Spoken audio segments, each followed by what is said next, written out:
Hello viewers, this is the next video, third video of our corporate finance or business finance for my business finance students.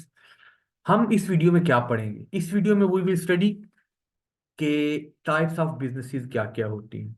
ठीक है जी। So without casting any delay हम directly topic पे जाते हैं जी।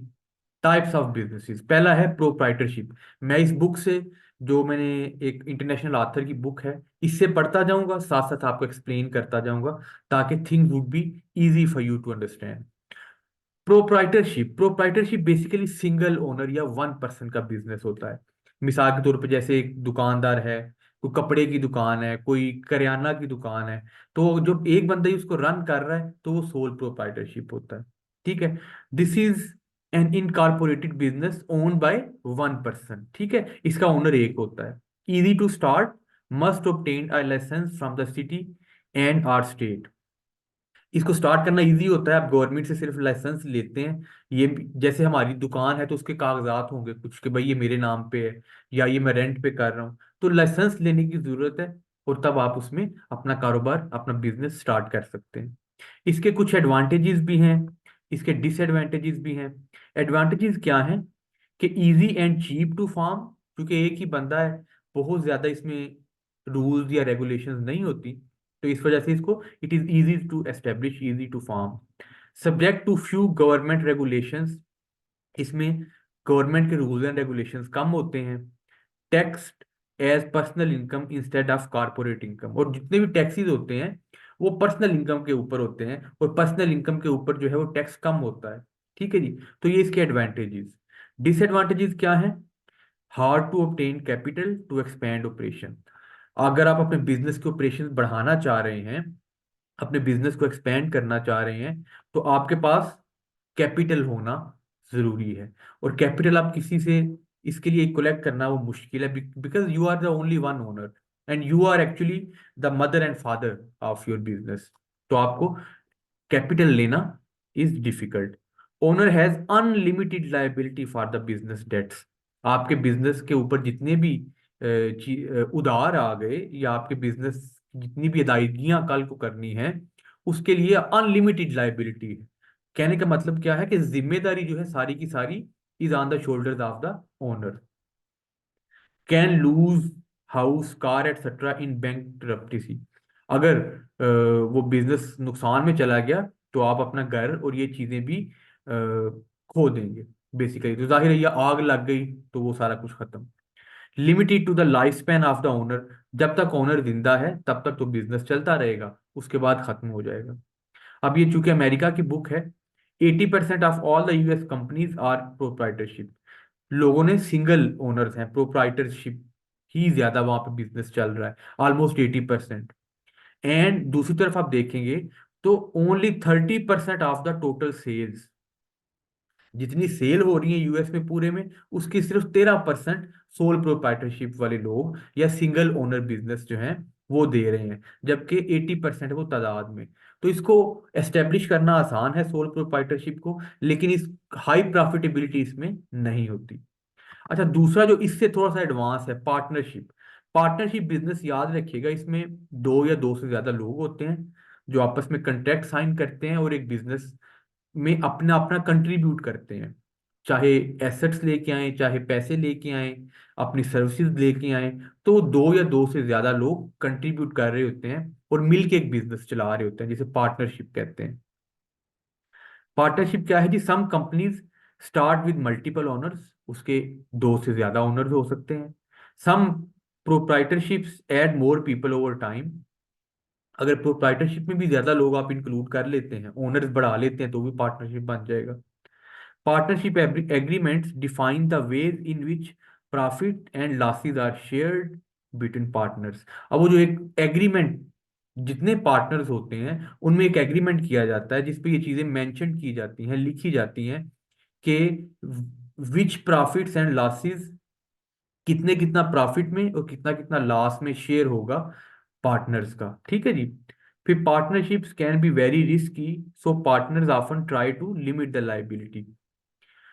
Partnership risky भी हो सकती है, इसीलिए जो पार्टनर्स क्या करते हैं कि वो यही चाहते हैं कि हमारी उतनी ही लाइबिलिटी हो जितनी हमारी उसमें कंट्रीब्यूशन है।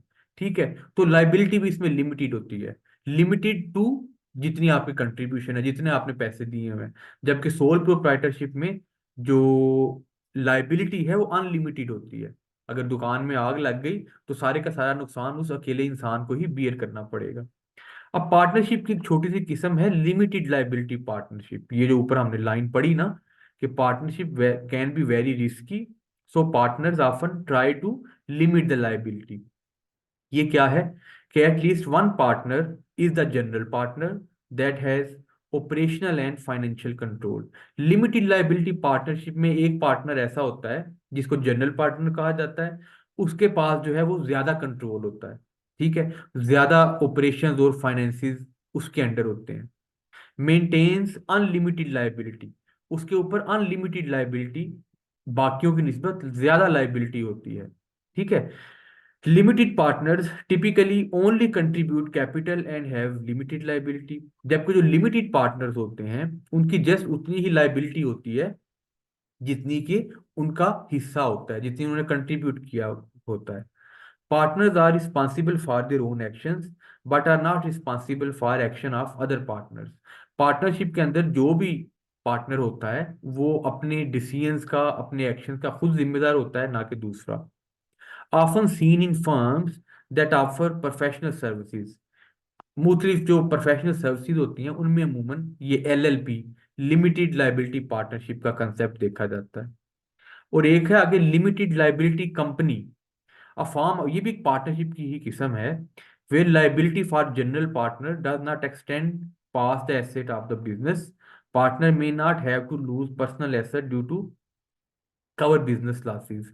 अब लिमिटेड लाइबिलिटी कंपनी क्या है? ये पार्टनरशिप का ही एक हिस्सा है, लेकिन इसमें जो एसेट्स हैं, जो अगर in case of loss personal asset को नुकसान नहीं पहुंचाया जाता। आपके पर्सनल एसेट उतने के उतने ही रहते हैं एक बंदे के। फर्ज कर लें 5 लाख का नुकसान हुआ है तो नुकसान पूरा करने के लिए पर्सनल एसेट्स नहीं बेचे जाएंगे, ठीक है, उस बंदे के। तीसरा है कारपोरेशन। इसके भी हम एडवांटेजेस और डिसएडवांटेजेस पढ़ लेते हैं। कारपोरेशन तीसरी किस्म है, पार्टनरशिप से बड़ी है ये। Partnerships and proprietorships often have difficulty raising lots of capital. Partnership के केस में भी और स्पेशली प्रोप्राइटरशिप के केस में कैपिटल को रेज करना आसान नहीं होता। This makes it difficult to raise money to take advantage of new opportunities. इसी वजह से जो छोटे बिजनेसमैन हैं या छोटी पार्टनरशिप्स हैं वो अपॉर्चुनिटीज को या अपॉर्चुनिटीज से ज्यादा फायदा नहीं उठा सकती because of shortage of money. जबकि कारपोरेशन क्या है?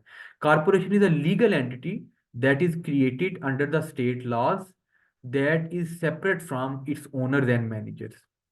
एक ये आर्टिफिशियल पर्सन के तौर पे एक इसको देखा जाता है। स्टेट के अंदर मुख्तलिफ रूल्स, जैसे अगर पाकिस्तान की बात की जाए तो यहाँ पे SECP, securities and exchange commission of Pakistan, एक इदारा है जो कि कारपोरेशंस को रेगुलेट करता है। तो ये एक सेपरेट एंटिटी है अपने ओनर से, ठीक है, और इसको लॉ डिफरेंट जो कारपोरेट लॉज हैं उसके अंदर बनाया जाता है कारपोरेशन को। इसमें हंड्रेड्स ऑफ मेंबर्स भी हो सकते हैं। एडवांटेजेस इसके सुन लीजिए। अनलिमिटेड लाइफ स्पैन, ये अनलिमिटेड टाइम के लिए होती है कि जब तक बिजनेस चल रहा है कारपोरेशन चलती रहेगी। ऑनर इसका एक तो होता नहीं है कि अगर वो फोत हो जाए तो बिजनेस रुक जाए, या 2-3 ओनर नहीं होते इसके, सैकड़ों मेंबर्स हो सकते हैं। कैन इजीली ट्रांसफर ओनरशिप, एक लीगल एंटिटी है, ओनरशिप को ट्रांसफर करना, किसी और को देना is very simple. Ownership interest are divided into share of stock which can be easily transferred. जो ओनरशिप है ये बेसिकली कितना किसी का हिस्सा है स्टॉक के अंदर। अगर 1 करोड़ का स्टॉक है तो सबसे ज्यादा स्टॉक किसका है? वही उसका ओनर होगा। तो ओनरशिप इजीली ट्रांसफर हो सकती है, ज्यादा स्टॉक खरीद लो तो आप ओनर बन जाते हो। Liability is limited only to the funds invested, और जितने फंड्स जिसने इन्वेस्ट किए हुए हैं उतनी ही उसकी लाइबिलिटी है। अगर किसी ने 10 लाख इन्वेस्ट किया हुआ है तो उसकी 10 लाख की लाइबिलिटी है। ठीक है जी। अब इसके disadvantages. complex and expensive to farm because you have to follow certain rules and regulations in order to farm a corporation। तो ये इसके लिए बड़ा एक complex system है। फिर subject to corporate tax rates, जितने गवर्नमेंट के और जो टैक्स लगे होते हैं उनको भी आपने अदा करना है। High level of regulatory oversight, regulations, rules and regulation बहुत हाई लेवल के होते हैं, ठीक है। तो वो भी एक डिसएडवांटेज है इसका। Must have charter by laws and file many state and federal reports, इसका एक अपना चार्टर होता है, ठीक है। और बाय लॉ इसने क्या करना होता है, अपने चार्टर के मुताबिक ही अपनी एक्टिविटीज करनी होती हैं। मुख्तलिफ किस्म की रिपोर्ट्स शाया करनी होती हैं, अपनी फाइनेंशियल स्टेटमेंट्स दिखानी होती हैं। तो ये भी इसका एक डिसएडवांटेज है। सो आई होप कि आपको ये लेक्चर क्लियर हो गया होगा। काइंडली मेरे चैनल को सब्सक्राइब करें ताकि मेरी मोटिवेशन बढ़ सके, और मैं इस तरह की videos, I will keep on making such videos. Next lecture में आपके साथ जल्दी मिलते हैं। Thank you.